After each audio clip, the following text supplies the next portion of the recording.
So section 124 is unpaid dividend account. So now let's go to the points. Unpaid dividend account. If the dividend declared not paid or claimed within 30 days, within 7 days after the expiry of 30 days, transfer to unpaid or unclaimed dividend account. If it is not done, pay 12% of interest. നമ്മൾ പഠിച്ചു dividend declare ചെയ്ത് കഴിഞ്ഞാൽ within 5 ഡേയ്സിനുള്ള എവിടേക്ക് transfer ചെയ്യണം? Scheduled ബാങ്കിലേക്ക്. മാത്രമല്ല എത്ര ദിവസങ്ങളിൽ പേ ചെയ്യണം? Within 30 days. Suppose if it is not paid within 30 days, ആ അൺപെയ്ഡ് ആയിട്ടുള്ള എമൗണ്ട് 7 ഡേയ്സിനുള്ളിൽ മറ്റ് അക്കൗണ്ടിലേക്ക് മാറണം. After the expiry of 30 days unpaid or unclaimed dividend account. അങ്ങനെ ചെയ്തില്ലെങ്കിൽ ദാറ്റ് ഈസ് 12% ഓഫ് ഇൻട്രസ്റ്റോട് കൂടി വേണം ട്രാൻസ്ഫർ ചെയ്യാനായിട്ട്. മാത്രമല്ല ഇനിയും ഒരു കംപ്ലൈൻസും കൂടി ഉണ്ട്. Within 90 days from the date of transfer prepare a statement. 90 ദിവസത്തിനുള്ളിൽ സ്റ്റേറ്റ്മെന്റ് പ്രിപ്പയർ ചെയ്യണം. ആ സ്റ്റേറ്റ്മെന്റ് എന്തൊക്കെ ഉണ്ടായിരിക്കും? Name, last known address, amount etcetera and put on the company website or any website approved by the government. ആർക്കാണ് dividend കിട്ടാനുള്ളത്, കൊടുക്കാനുള്ളത് ആർക്കാണ്? അവരുടെ name, address, last known address, എത്ര എമൗണ്ട് കൊടുക്കാനുണ്ട്. ഇപ്പോൾ ഡിവിഡൻഡ് ക്ലെയിം ചെയ്യുക എന്നുള്ളത് ആരുടെ ഡ്യൂട്ടിയാണ്? ആ മെമ്പേഴ്സിന്റെ ഡ്യൂട്ടിയാണ്. Suppose they are not claimed, okay, എങ്കിലും ആ ഡീറ്റെയിൽസ് പബ്ലിഷ് ചെയ്യണം. And the next point, any person claiming to be entitled to any money transferred to the unpaid dividend account may apply to the company concerned for the payment for the money so claimed. ഇപ്പോൾ ഏതെങ്കിലും unpaid dividend അക്കൗണ്ടിലേക്ക് മാറ്റിയ fund ആരെങ്കിലും claim ചെയ്യണമെങ്കിൽ കമ്പനിയോട് ചോദിക്കാം അവിടെ നിന്ന് പേ ചെയ്യാനായിട്ട് തിരിച്ച്. And the next important point, any money transferred to unpaid dividend account which remains unpaid or unclaimed for the 7 years from the date of said transfer, it shall be transferred by the company along with interest accrued thereon to the IEPF, Investor Education Protection Fund. That is section 205. Sorry, section 125 പഠിക്കുന്നത്. So unpaid അക്കൗണ്ടിലും 7 വർഷമായിട്ട് കിടക്കാണ്, still claim ചെയ്യാതെ എങ്കിൽ അത് മറ്റൊരു അക്കൗണ്ടിലേക്ക് transfer ചെയ്യണം. ആ അക്കൗണ്ടിനെ വിളിക്കുന്ന പേരാണ് IEPF. അപ്പോൾ നമ്മൾ അതിൻ്റെ ഡ്യൂറേഷൻസ് നോക്കാം. ഡേയ്സിൻ്റെ ഡിവിഡൻഡ് ഡിക്ലെയർ ചെയ്താൽ 5 ഡേയ്സിനുള്ളിൽ ഡെപ്പോസിറ്റ് ചെയ്യണം ഷെഡ്യൂൾഡ് ബാങ്കിൽ. 30 ഡേയ്സിനുള്ളിൽ പേ ചെയ്യണം. 30 ഡേയ്സിനുള്ളിൽ പേ ചെയ്യാൻ സാധിച്ചില്ലെങ്കിൽ വിത്തിൻ 7 ഡേയ്സിനുള്ളിൽ അൺപെയ്ഡിലേക്ക് മാറ്റണം. മാറ്റിയില്ലെങ്കിൽ 12% ഓഫ് ഇൻട്രസ്റ്റ് വരും. 90 ഡേയ്സിനുള്ളിൽ സ്റ്റേറ്റ്മെന്റ് പബ്ലിഷ് ചെയ്യണം. മാത്രമല്ല 7 ഇയേഴ്സ് ആയിട്ടും അൺപെയ്ഡിൽ കിടക്കുന്നുണ്ടെങ്കിൽ അത് മറ്റൊരു അക്കൗണ്ടിലേക്ക് മാറ്റണം. That is IEPF. Okay. In case of dividend is paid or claimed for any year during this period of 7 consecutive year, the share shall not be transferred to IEPF. അപ്പോൾ അതായത് 7 ഇയേഴ്സിനുള്ളിൽ ഏതെങ്കിലും ഡിവിഡൻഡ് പേ ചെയ്തില്ല, claim ചെയ്തില്ല എന്നുണ്ടെങ്കിൽ ഏതെങ്കിലും വർഷത്തിനുള്ളിൽ shares എന്തെങ്കിലും claim ചെയ്തിട്ടുണ്ടെങ്കിൽ, ഡിവിഡൻഡ് ക്ലെയിം ചെയ്തെങ്കിൽ ഷെയർസ് ട്രാൻസ്ഫർ ആവില്ല. Okay. Any claimant of shares or transfer to IEPF shall be entitled to reclaim the transfer shares from the IEPF. Suppose ഷെയർസും ട്രാൻസ്ഫർ ആയിട്ടുണ്ടെന്ന് വിചാരിച്ചോളൂ. അപ്പോൾ ഈ 7 വർഷത്തിനുള്ളിൽ ഏതെങ്കിലും ഒരു വർഷമെങ്കിലും ഡിവിഡൻഡ് ക്ലെയിം ചെയ്തിട്ടുണ്ടെങ്കിൽ ഷെയർസ് ട്രാൻസ്ഫർ ആവില്ല. ഇനി ഷെയർസ് ട്രാൻസ്ഫർ ആയാലും ആർക്ക് ഇത് റീക്ലെയിം ചെയ്യാം? IEPFൽ നിന്ന് റീക്ലെയിം ചെയ്യാം. So that is section 124 unpaid dividend account.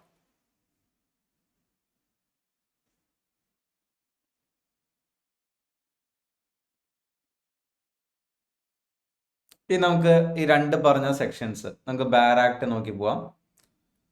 That is section 123, that is declaration of dividend, and 124 unpaid dividend account. The first one is declaration of dividend.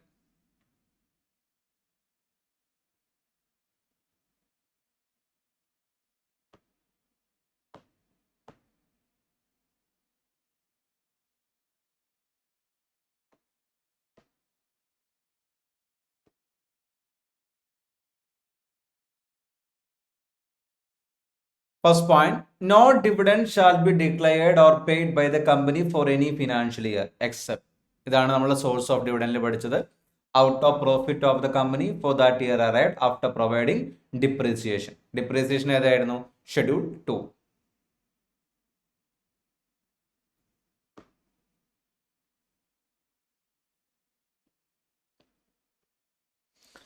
Then amount calculate ചെയ്യുമ്പോൾ, depreciation amount calculate ചെയ്യുമ്പോൾ എന്തൊക്കെ consider ചെയ്യും? Not relevant, just ഒന്ന് വായിച്ചു പോകാം.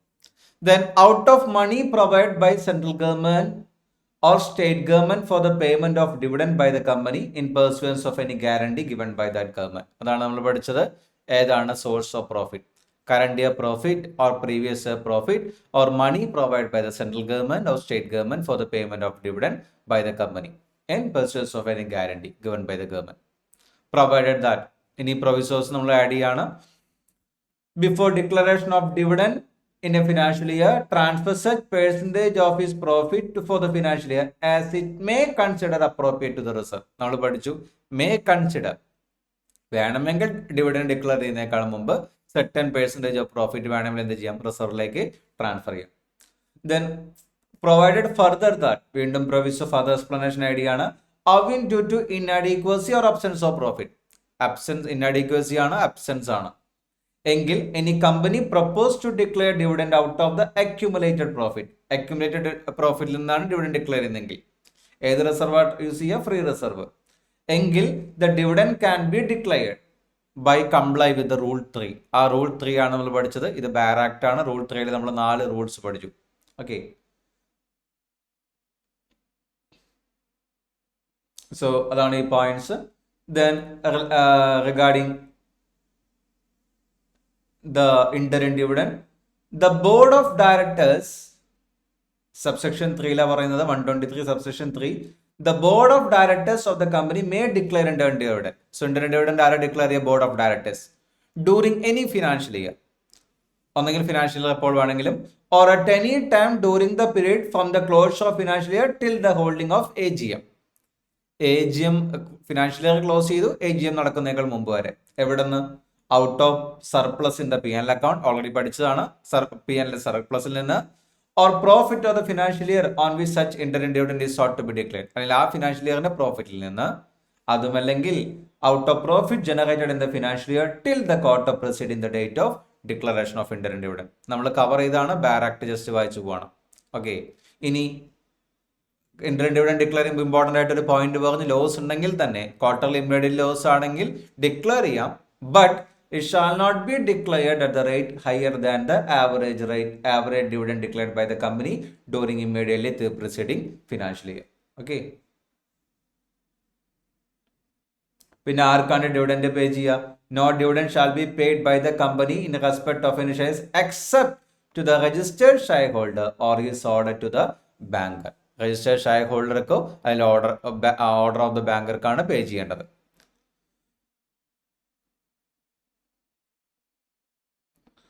ഒരു doubt വരാം, ഈ ഷെയർസ് ഇഷ്യൂ ചെയ്യുമ്പോൾ ബോണസ് ഷെയർ ആയിട്ട് ഇഷ്യൂ ചെയ്യാൻ പറ്റുമോ ഡിവിഡൻഡ്? ഒരിക്കലും പറ്റില്ല. Bonus share shall not be issued in lieu of dividend എന്നാണ് പറയുന്നത്. That means once dividend is declared it shall be paid in cash or by cheque or warrant or in electronic mode to the share holder who is entitled for the payment of dividend. But before declaration of the dividend this profit can be capitalised. വേണമെങ്കിൽ എന്ത് ചെയ്യാം, ഈ profit capitalise ചെയ്യാം and bonus shares shall be issued. Bonus shares can be issued. അതുകൊണ്ട് തന്നെയാണ് bonus share നമ്മൾ എന്ത് പേര് വിളിക്കുന്നത്, ക്യാപിറ്റലൈസേഷൻ ഓഫ് പ്രോഫിറ്റ് എന്ന് പഠിക്കുന്നത്. Okay,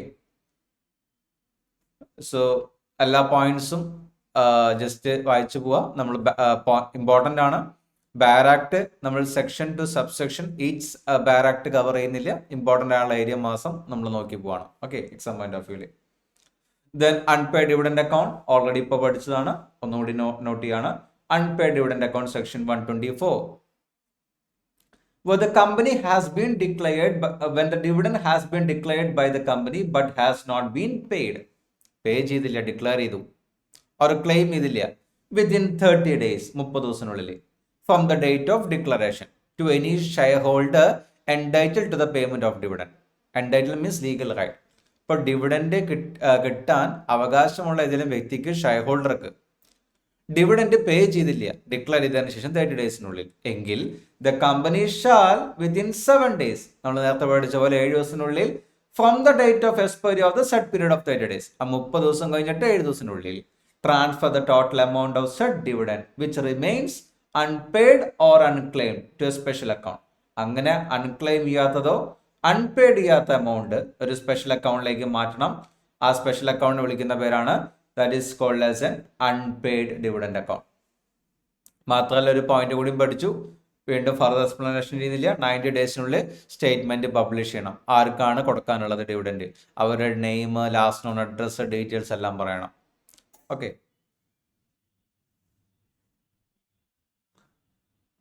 So that is a point related to section 124 unpaid dividend account or unclaimed dividend account.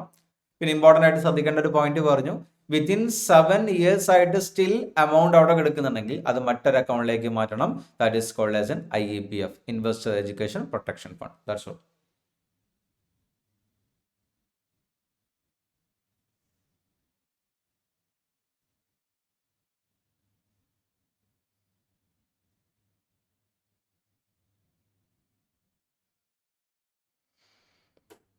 And now let's move into section 126. 125 last എടുക്കാം. Section 123, 124. 123 declaration of dividend, 124 unpaid dividend account.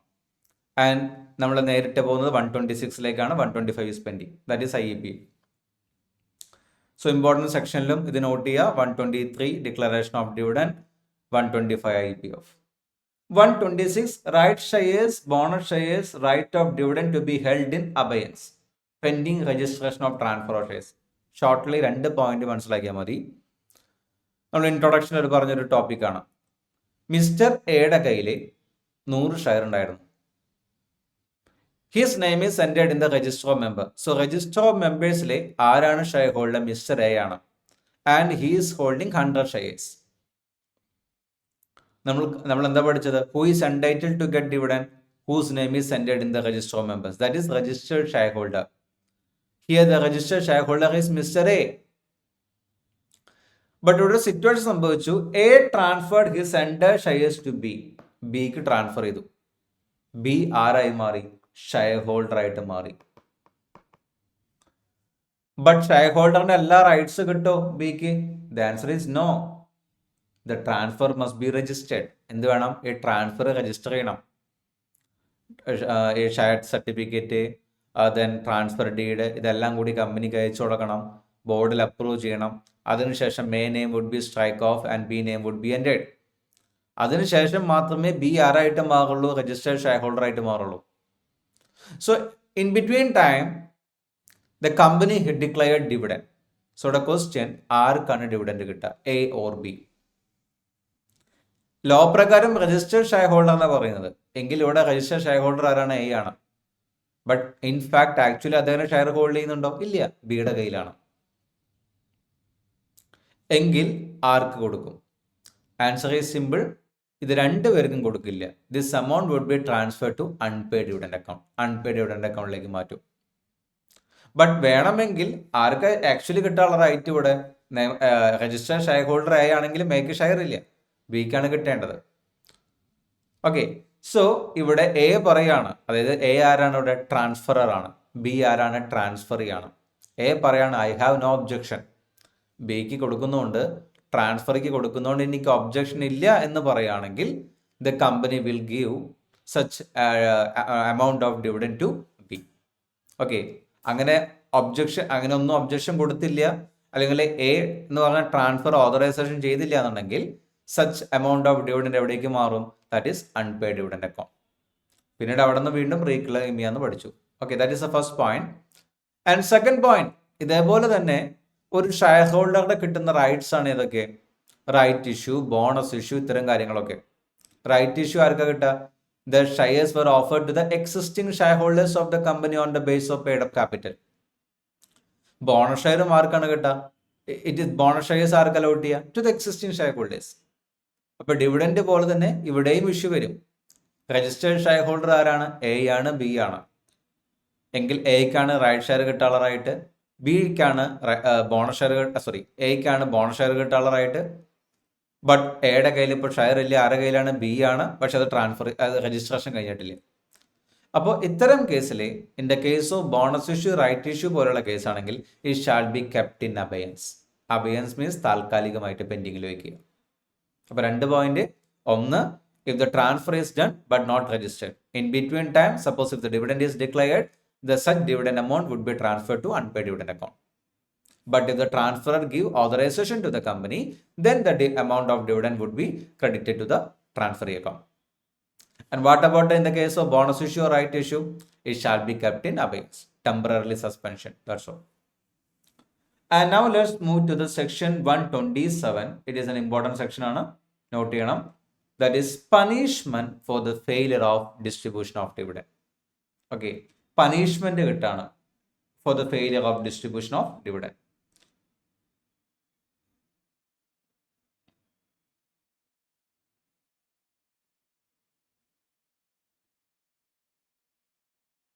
Bar act നോക്കാം നമുക്ക്.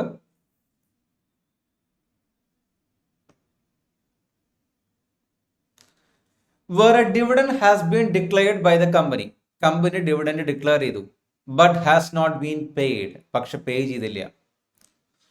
Or the warrant in respect thereof has not been posted within 30 days. നമ്മൾ എന്താ പഠിച്ചത്? Dividend declare ചെയ്താൽ within 30 days പേ ചെയ്യണം എന്നാണ്. ഇവിടെ ഡിക്ലെയർ ചെയ്തു, പക്ഷെ 30 days പേ ചെയ്തില്ല. അല്ലെങ്കിൽ warrant means entitle to receive ആണ്, അത് പോസ്റ്റ് ചെയ്തില്ല 30 days from the date of declaration. എങ്കിൽ whose right will be affected? Share holders right will be affected. കാരണം എന്താ? ഷെയർ ഹോൾഡറിന്റെ റൈറ്റ് ആണ് എന്ത് 30 days കിട്ടാന്നുള്ളത്. അങ്ങനെ കിട്ടിയില്ല എന്നുണ്ടെങ്കിൽ പണിഷ്മെന്റ് ആണ് പറയുന്നത്. ആർക്കുള്ള പണിഷ്മെന്റാ? കമ്പനിക്കും ഡയറക്ടേഴ്സിനും. അതാണ് നമ്മൾ പഠിക്കുന്നത്. സപ്പോസ് 30 days പേ ചെയ്തില്ല, വാട്ട് ഇസ് ദ കോൺസിക്വൻസ്? എങ്കിൽ every director of the company shall, കമ്പനിയുടെ എല്ലാ ഡയറക്ടേഴ്സും if is knowingly a party to the default, അല്ലെങ്കിൽ അദ്ദേഹം ഡിഫോൾട്ടിന്റെ ഭാഗമല്ല, അറിഞ്ഞുകൊണ്ടല്ല എന്ന് അദ്ദേഹം പ്രൂവ് ചെയ്യേണ്ടി വരും. അദ്ദേഹത്തിന്റെ ലയബിലിറ്റിയാണ് ഡയറക്ടറിന്റെ. അല്ലെങ്കിൽ every director if is knowingly party of default be punishable with imprisonment. അവിടെ ഇംപ്രിസൺമെന്റ് വരാണ്. ഓക്കെ, ജനറലി സിവിൽ ഒഫൻസ് ആയിട്ട്, സിവിൽ ഒഫൻസ് ആണെങ്കിൽ എന്താണ്? അവിടെ ഫൈനാ വരാം. ക്രിമിനൽ ഒഫൻസിലാണ് എന്ത് വരാം? ഇംപ്രിസൺമെന്റ് വരാം. ഇവിടെ പറയുന്നത് ഡയറക്ടേഴ്സിന് ഇംപ്രിസൺമെന്റ് ആണ്. Be punishable with an imprisonment which may extend to 2 years. 2 വർഷം വരെ ഇംപ്രിസൺമെന്റ് എക്സ്റ്റെൻഡ് ചെയ്യാം. ഇപ്പൊ ജനറൽ ക്ലോസസ് ആക്ട് പ്രകാരം ഇംപ്രിസൺമെന്റ് ഡിഫറെന്റ് ടൈപ്സ് ഉണ്ട്. സിമ്പിൾ ഇംപ്രിസൺമെന്റ് ഉണ്ട്, റിഗ്രസ് ഇംപ്രിസൺമെന്റ് ഉണ്ട്. Rigorous imprisonment means imprisonment with hard labour, അതാണ് റിഗ്രസ്ലി. പക്ഷെ ഇത്തരം ഇവിടെ ഇംപ്രിസൺമെന്റ് എന്ന് പറയുകയാണെങ്കിൽ either simple or rigorous. It is a description of the ജഡ്ജാണ് ഡിസ്ക്രിപ്ഷൻ ചെയ്യുക. പക്ഷെ ഒരു കാര്യം അപ്പോൾ മിസ്അണ്ടർസ്റ്റാൻഡിങ് ചെയ്യരുത്. അപ്പോൾ ഒരു കമ്പനി ഡിവിഡൻഡ് ഡിക്ലെയർ ചെയ്തില്ല, ഉടനടി 30 days പേ ചെയ്തില്ല, ഉടനടി ഡയറക്ടേഴ്സിനെ പിടിച്ച് ജയിലിലടയ്ക്കുക എന്നുള്ളതല്ല മീൻ ചെയ്യുന്നത്. നമുക്ക് മറ്റൊരു ചാപ്റ്റർ വരുന്നുണ്ട്, അവിടെ bailable offence, non bailable offence, compoundable offence, non compoundable offence, cognisable offence, non cognisable. Cognisable offence means A police officer can arrest A person without A warrant. Warrant ഇല്ലാതെ അറസ്റ്റ് ചെയ്യാൻ പറ്റും. സോ കമ്പനി ലോയിലെ എൻഡർ ഒഫൻസും നോൺ കൊഗ്നിസബിൾ ആണ്. ഒരു വ്യക്തി arrest ചെയ്യണമെങ്കിൽ director ആവാം, officer ആവാം, A warrant must be issued. Warrant ആര് ഇഷ്യൂ ചെയ്യാം? മജിസ്ട്രേറ്റ് ആണ് വാറന്റ് ഇഷ്യൂ ചെയ്യുക. Except under section 447. നമ്മൾ ഇൻസ്പെക്ഷൻ ഇൻവെസ്റ്റിഗേഷൻ ചാപ്റ്ററിൽ 212 സബ്സെക്ഷൻ 2, അതേപോലെ 447, അത്തരം സെക്ഷൻസിൽ മാത്രമാണ് കൊഗ്നിസബിൾ ഒഫൻസ് വരുന്നുള്ളൂ. അതായത് പോലീസ് ഓഫീസർക്ക് വാറന്റ് ഇല്ലാതെ അറസ്റ്റ് ചെയ്യാം. അപ്പോൾ ഈ കേസിൽ അതായത് അവിടെ 447 പണിഷ്മെന്റ് ഫോർ ഫ്രോഡ് ആണ്. ഫ്രോഡ് എലിമെന്റ് ഇൻവോൾവ് ആണെങ്കിൽ മാത്രം. Okay, so anyway leave it. So what is the punishment for the director? The director is punishable for an imprisonment extend to 2 years and with fine shall not be less than 1000 rupees for every day during which a default is continued. And ആണ്. And എന്ന് പറഞ്ഞാൽ എന്താ? Both ആണ്. രണ്ടും satisfy ചെയ്യണം. രണ്ടും applicable ആവും. ഇപ്പൊ നമ്മൾ കോമ്പൗണ്ടിങ് നമുക്ക് ഇവിടെ പറയുന്ന ഒരു ടോപ്പിക് അല്ല, പക്ഷെ ഈ ഭാഗം പറയുന്നതുകൊണ്ട് ഒന്ന് എക്സ്പ്ലെയിൻ ചെയ്യണം. കോമ്പൗണ്ടബിൾ ഒഫൻസും നോൺ കോമ്പൗണ്ടിങ് ഒഫൻസും നമുക്ക് ഡിഫറെന്റ് കൈൻഡ് ഓഫ് പണിഷ്മെന്റ് ഉണ്ട്. ചില പണിഷ്മെന്റിൽ നമുക്ക് കാണാം ഫൈൻ മാത്രമേ പറയുള്ളൂ. ചിലതിൽ പറയും ഫൈൻ ഓർ ഇംപ്രിസൺമെന്റ് പറയും, ഫൈനോ ഇംപ്രിസൺമെന്റോ. അല്ലെങ്കിൽ ചിലതിൽ fine or imprisonment or both എന്ന് പറയും. ഈ മൂന്നും കോമ്പൗണ്ടബിൾ ആണ്. കോമ്പൗണ്ടബിൾ മീൻസ് പ്രോസിക്യൂഷൻ നടപടി നിർത്തലാക്കാം ബൈ സെറ്റിൽ ചെയ്യാതെ, ബൈ പേയിങ് ഓഫ് ഫീസ് ആയിരിക്കാം. പിന്നെ 4ഉം 5ഉം ഒഫൻസ് ആണ്. ഒന്ന് ഇംപ്രിസൺമെന്റ്, അത് കോമ്പൗണ്ട് ചെയ്യാൻ പറ്റില്ല. ഇംപ്രിസൺമെന്റ് മാത്രമേ ആ കുറ്റം ചെയ്താൽ കോൺസിക്വൻസ് ശിക്ഷയുള്ളൂ. അല്ലെങ്കിൽ ഇംപ്രിസൺമെന്റ് ആൻഡ് ഫൈൻ, ആൻഡ് ആണ്, ഓർ അല്ല. ഓക്കെ, എനിവേ ഇവിടെ പറയുന്നത് who is knowingly a party to the default be punishable with an imprisonment which may extend to 2 years. 2 വർഷം വരാം. And with fine which shall not be less than 1000 rupees for every day which such default continue. ഇപ്പൊ ഇവിടെ shortly പറയുകയാണെങ്കിൽ punishment for the failure of distribute dividend. If the dividend is not paid within 30 days after the declaration, the director and the company രണ്ട് liable ആണ്. ഡയറക്ടേഴ്സിന് up to 2 years of imprisonment, 2 വർഷം വരെ imprisonment വരാം. And ഫൈനും വരാം. എത്ര? 1000 rupees per day in which ആ default continue. ആ ഡിഫോൾട്ട് കണ്ടിന്യൂ ചെയ്യുമ്പോൾ 1000 രൂപ per day. And what about the company punishment? Company ഒരിക്കലും ഇംപ്രസൺമെന്റ് ചെയ്യാൻ പറ്റില്ലല്ലോ. So the company shall be liable to pay simple interest at the rate of 18% per annum. അപ്പോൾ ഒരു law പഠിക്കുമ്പോൾ ഒരിക്കലും 127 18% ഇവിടെ പറയുന്നുണ്ട്, 124 അൺപെയ്ഡ് 12% പറയുന്നുണ്ട്. അത് തമ്മിൽ കോൺഫ്ലിക്റ്റ് വരരുത് ഒരിക്കലും. 124 പറയുന്നത് അൺപെയ്ഡ് ഡിവിഡൻഡ് അക്കൗണ്ടിലേക്ക് മാറ്റണം 30 days പേ ചെയ്യില്ലെങ്കിൽ. ഇല്ലെങ്കിൽ വരുന്ന പെനാൽറ്റി ഇൻട്രസ്റ്റ് ആണ് പറയുന്നത് 12%. ഇവിടെ അതല്ല പറയുന്നത്. ചെയ്തില്ല എന്നുണ്ടെങ്കിൽ പണിഷ്മെന്റ് ആണ് പറയണത്. ഒന്ന് പണിഷ്മെന്റും ഒന്ന് അൺപെയ്ഡിലേക്ക് മാറ്റിയില്ലെങ്കിലുള്ള ഇൻട്രസ്റ്റ് 12ഉം ഇവിടെ 18ഉം. Okay, default continue. Next point is provided that no offense under this section shall be deemed to have been committed. താഴെ പറയുന്ന സിറ്റുവേഷൻസിലെ ഒഫൻസ് എന്ന് പറഞ്ഞാൽ എന്താ? Act which is punishable under the law for the time being in force. ഇവിടെ ഇപ്പൊ നമ്മൾ പറഞ്ഞത് ഒരു പണിഷ്മെന്റ് ആണ്, ഡയറക്ടേഴ്സിനും കമ്പനിക്കും വരുന്ന പണിഷ്മെന്റ് ഡിവിഡൻഡ് ഡിക്ലെയർ ചെയ്തില്ലെങ്കിൽ. എന്തുകൊണ്ടാ? ഇറ്റ് ഇസ് എൻ ഒഫൻസ് ആണ്. അപ്പൊ ആക്ടോ ഒമീഷൻ ആയിരിക്കാം. പണിഷബിൾ ആയുള്ള ആക്ടോ ഒമീഷനോ വിളിക്കുന്ന പേരാണ് ഒഫൻസ്. ബട്ട് താഴെ പറയുന്ന സിറ്റുവേഷൻസിൽ ഒഫൻസ് ആയിട്ട് ട്രീറ്റ് ചെയ്യില്ല. അല്ലെങ്കിൽ മറ്റൊരു ലാംഗ്വേജിൽ പറയുകയാണെങ്കിൽ എക്സെപ്ഷൻ ടു ദ പണിഷ്മെന്റ്. എന്തൊക്കെയാണെന്ന് നോക്കാം. ഒന്ന്, where the dividend could not be paid by the reason of the operation of any law. നിയമം മൂലമാണ് ഡിവിഡൻഡ് കൊടുക്കാതിരുന്നത്. ഫോർ എക്സാമ്പിൾ, കോടതി ഡിക്ലെയർ ചെയ്തു മിസ്റ്റർ എൻ ഇൻസോൾവെന്റ് ആയിട്ട്. It is due to operation of law. അല്ലെങ്കിൽ by the order of the court, കോടതി order പ്രകാരം ഡിവിഡൻഡ് കൊടുത്തില്ല. ഇതെല്ലാം വരുന്നത് നിയമം മൂലമാണ്. എങ്കിൽ suppose due to operation of law, if the company has not paid dividend, then the company or directors were not liable.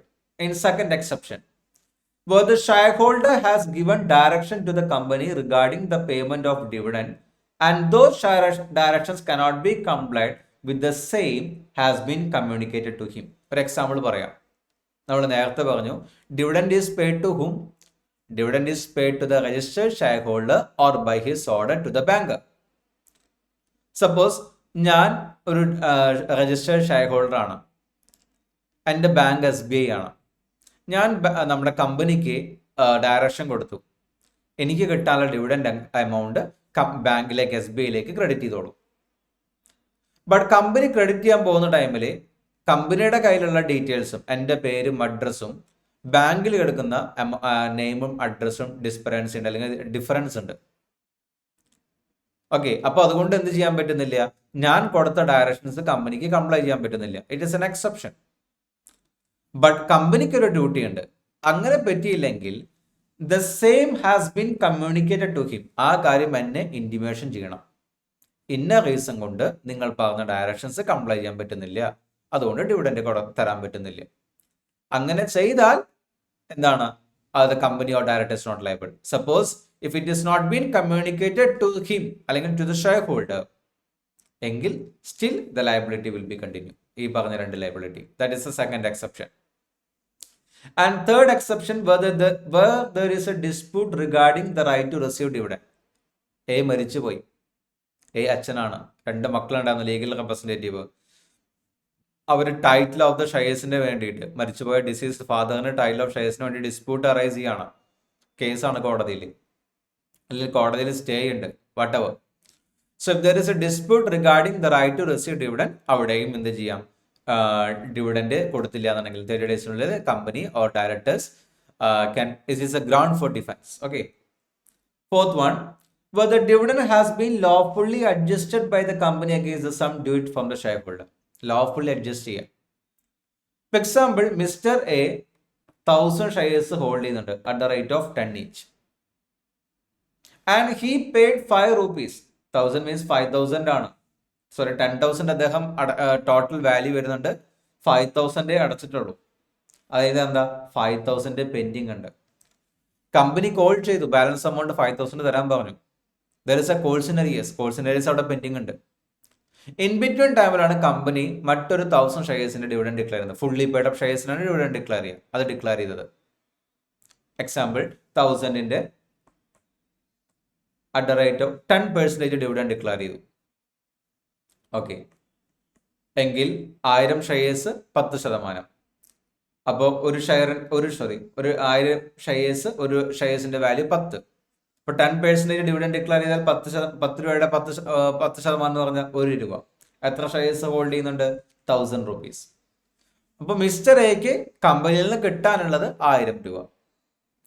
ഇദ്ദേഹം കമ്പനിക്ക് കൊടുക്കാനുള്ളതോ കോൾസിനറിയേഴ്സോ 5,000. എങ്കിൽ it can be lawfully adjusted. ബാക്കി ബാലൻസ് 4,000 കൊടുത്താൽ മതി.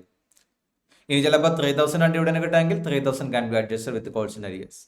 ഓക്കെ, ഇനിയിപ്പോൾ സപ്പോസ് ഒന്നും കൊടുത്തില്ല, കോൾസിനറിയേഴ്സും കിട്ടാനുള്ളത് ഈക്വലായി വിചാരിച്ചോളൂ, എങ്കിലും the company or directors not liable. Okay, and the fifth reason, were for any other reason the failure to pay dividend or to post the warrant within the period under this section was not due to the fault or part of the company. That means if any sufficient reason. So let me conclude section 127. Section 127 deals with the punishment for the failure of distribution of dividend. In this section we are discussing if the company has declared dividend but has not been paid, or the warrant has not been posted within 30 days, then the directors and the company would be liable. The directors' liability would be up to 2 years of imprisonment, and fine shall not less than 1,000 rupees per day if default continue, and for the company 18% of simple interest. But however, there are certain situations to exception from this liability for the director as well as company. Those 5 exceptions were due to operation of law, or shareholders' directions cannot be complied and it has been communicated, and dispute. Fourth one is lawfully adjusted with any areas. Last one is if any other sufficient reason. So that is section 127.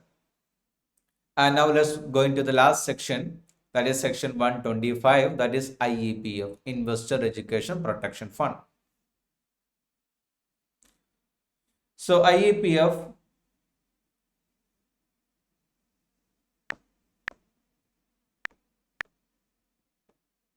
നമുക്ക് actually IEPF government തന്നെ വെബ്സൈറ്റിലേക്ക് നോക്കാം IEPFനെ പറ്റിയിട്ട്. Okay, so ഇത് government website ആണ്, നിങ്ങൾക്കും ഗൂഗിളിൽ search ചെയ്യാം, ഇൻവെസ്റ്റർ എഡ്യൂക്കേഷൻ പ്രൊട്ടക്ഷൻ ഫണ്ട് എന്ന് പറഞ്ഞിട്ട്.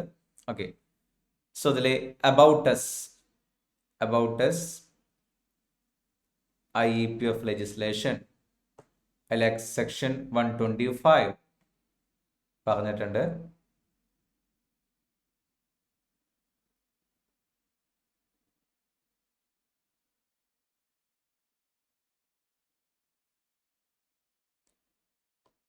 സോ പെണ്ണുകൊണ്ട് എഴുതാൻ പറ്റില്ല, വെബ്സൈറ്റ് ആണ്.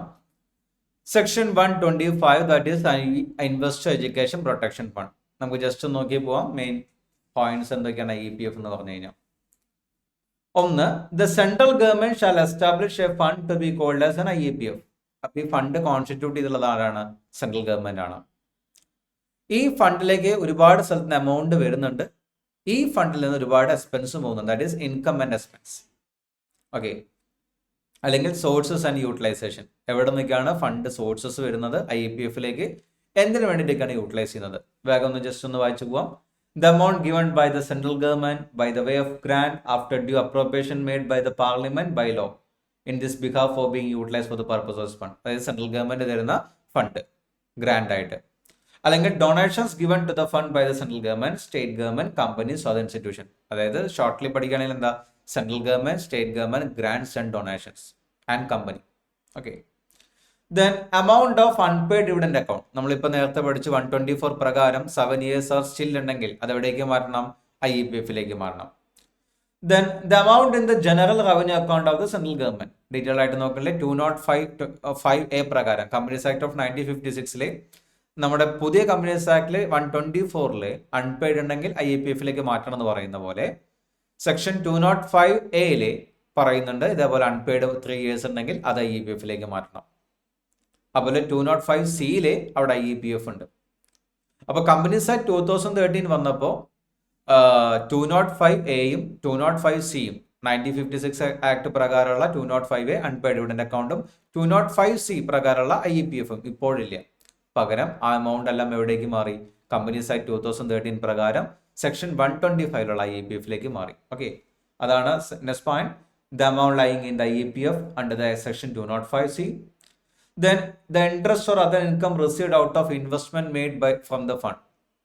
ഈ IEPF ഒരുപാട് ഫണ്ട് കിടന്നുകൊണ്ട് കാര്യമില്ല, അതിൽ നിന്ന് ഇൻവെസ്റ്റ്മെന്റ് ചെയ്യും, അതിൽ നിന്ന് കിട്ടുന്ന ഇൻകമും ഇൻട്രസ്റ്റും.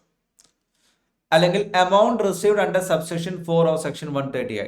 അവിടെ ഡിസ്ജോർജ്മെന്റ് ഓഫ് ഫണ്ട് എന്ന് പറഞ്ഞൊരു കൺസെപ്റ്റ് ഉണ്ട്. അതായത് ഒരാള് ഒരു പേരിലെ ഷെയർസ് പ്രോസ്പെക്ടസിൽ ഷെയർസ് അപ്ലൈ ചെയ്യാൻ പാടുള്ളൂ, സെക്യൂരിറ്റി. മൾട്ടിപ്പിൾ നെയിമിൽ ഡിഫറെന്റ് കോമ്പിനേഷൻസ് ഓഫ് ഹിസ് നെയിമിൽ അപ്ലൈ ചെയ്യുകയാണെങ്കിൽ his shares would be seized and amount would be credited to IEPF. അതാണ് സെക്ഷൻ 138 പറയുന്നത്. Then application money received by the company for allotment of any security due for amount. For example, application money സ്വീകരിച്ചു, allotment സ്വീകരിച്ചില്ലെങ്കിൽ അത് deposit ആയിട്ട് treat ചെയ്യും. അത് repay ചെയ്യണം 15 ഡേയ്സിനുള്ളിൽ. Repay ചെയ്യാൻ deposit ആയിട്ട് ട്രീറ്റ് ചെയ്യും. അവസാനം വന്നു ചേരുന്ന ഫണ്ടാണ് IEPF. അതേപോലെ മെച്ചുവർ ഡെപ്പോസിറ്റ് വിത്ത് company other than banking. Banking ആണെങ്കിൽ ബാങ്കിൽ തന്നെയായിരിക്കും ആ മെച്ചുവർഡ് ആയ ഡെപ്പോസിറ്റ് ഉണ്ടായിരിക്കുക. ബാക്കിയല്ല ബാങ്ക് അല്ലാത്ത കമ്പനീസ് ആണെങ്കിൽ IEPF മാറും. അതുപോലെ മെച്ചുവർ ഡിബഞ്ചേഴ്സ്, ഇൻട്രസ്റ്റ് അക്രൂഡ്, ഇവിടെ നിന്ന് H മുതൽ G വരെയുള്ള ക്ലൗസിലുള്ള interest. Then sale proceeds of fraction shares out of issues of bonus shares, merger, amalgamation for 7 years or more. ഇപ്പോൾ മെർജറിന്റെ ഭാഗമായിട്ട്, അമാൽഗമേഷന്റെ ഭാഗമായിട്ട്, ബോണസ് ഇഷ്യൂന്റെ ഭാഗമായിട്ട് ഫ്രാക്ഷണൽ ഷെയർസ് ഒക്കെ സെയിൽ ചെയ്തിട്ടുണ്ടെങ്കിൽ അതും IEPF വരും. Then redemption amount of preference shares remaining unpaid or unclaimed for 7 years or more. Preference shares redemption ആണോ? Irredeemable preference shares issue പാടില്ല. അത്തരം റിഡംഷൻ ചെയ്യുന്ന പ്രിഫറൻസ് ഷെയർസ് അൺപെയ്ഡ് ആയി, അൺക്ലെയിംഡ് ആയി 7 years or more or such other amount as may be prescribed. So ഈ full പോയിന്റ്സും പഠിക്കേണ്ട ആവശ്യമില്ല. Section 125 IEPF പറയുന്നത്. സെൻട്രൽ ഗവൺമെന്റ് ആണ് കോൺസ്റ്റിറ്റ്യൂട്ട് ചെയ്തുള്ളത്. ഈ IEPF ഒരുപാട് സ്ഥലത്ത് നിന്ന് ഫണ്ട് വരും. ഇനി എന്തിനൊക്കെ വേണ്ടി യൂട്ടിലൈസ് ചെയ്യുന്നു ഷോർട്ട്ലി ജസ്റ്റ് നോക്കി പോവാം. ഇത് വീണ്ടും റീഫണ്ട് ചെയ്യാം. നേരത്തെ പറഞ്ഞ പോലെ അൺപെയ്ഡ് ആയിട്ടുള്ള കാര്യം ഇവിടേക്ക് വന്നു. അല്ലെങ്കിൽ മെച്ചുവർഡ് ആയ ഡെപ്പോസിറ്റ് ആരും ഇല്ലാത്തതുകൊണ്ട് ഇവിടേക്ക് വന്നു. മെച്ചുവർഡ് ഡിബഞ്ചേഴ്സ് വന്നു. ഓക്കെ, ഇനി ഇവിടെ നിന്ന് എന്ത് ചെയ്യാം? റീക്ലെയിം ചെയ്യാം. So that is refund of unclaim dividend account, matured deposit, matured debenture, application money due for refund and interest thereon. ഇനി അടുത്ത ഇമ്പോർട്ടൻറ്റ് യൂട്ടിലൈസേഷൻ ആണ് promoter of investor education awareness and protection. അതിനുവേണ്ടി യൂട്ടിലൈസ് ചെയ്യാം. Then distribution of disgorged amount eligible and identified applicants for shares as debentures, shareholders, debenture holders or depositor who has been suffered loss due to wrong action by any person.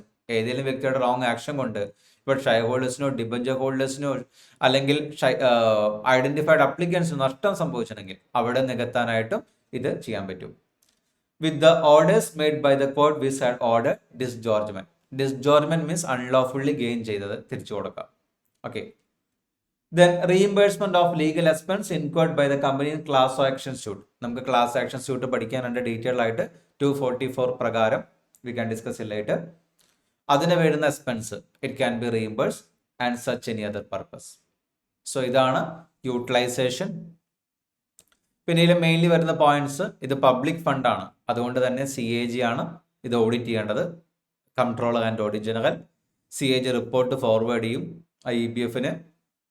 Then അത് പാർലമെന്റിൽ shall be laid before the both houses of the parliament. ആ report 2 parliament, ലോക്സഭയിലും രാജ്യസഭയിലും ഈ report submit ചെയ്യണം. And IEPF not exceeding 7 members ഉണ്ടായിരിക്കും. Okay,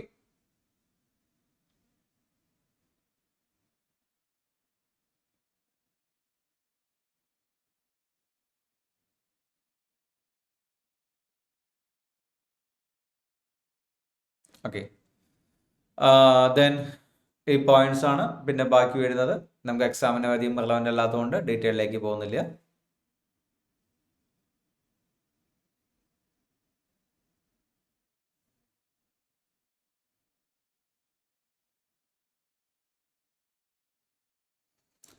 okay, So that is the provisions related to the IEPF. So let me conclude this chapter, that is chapter dividend. Dividend ചാപ്റ്ററിൽ 5 sections ആണുള്ളത്. 123, 124, 125, 126 as well as 127. Important sections ആണ് 123 declaration of dividend, unpaid, and 127 punishment. Punishment 5 എക്സെപ്ഷൻസും very much important ആണ്. Okay, പിന്നെയുള്ള questions may be 1 word വരാം, അല്ലെങ്കിൽ MCQ വരാം, ചിലപ്പോൾ ഡിസ്ക്രിപ്റ്റീവ് ആയിരിക്കാം. ഡിക്ലറേഷൻ ഓഫ് ഡിവിഡൻ്റെ ഭാഗത്തു നിന്നും punishment for the failure of distribution of ഡിവിഡൻ്റെ ഭാഗത്തു നിന്നും ചിലപ്പോൾ ഡിസ്ക്രിപ്റ്റീവ് ക്വസ്റ്റ്യൻസ് വരാം. നമുക്ക് ആ ക്വസ്റ്റ്യൻ അനലൈസിങ് സെഷനിൽ നമുക്കത് ഡിസ്കസ് ചെയ്യാം ചില ക്വസ്റ്റ്യൻസ്. ഓക്കെ.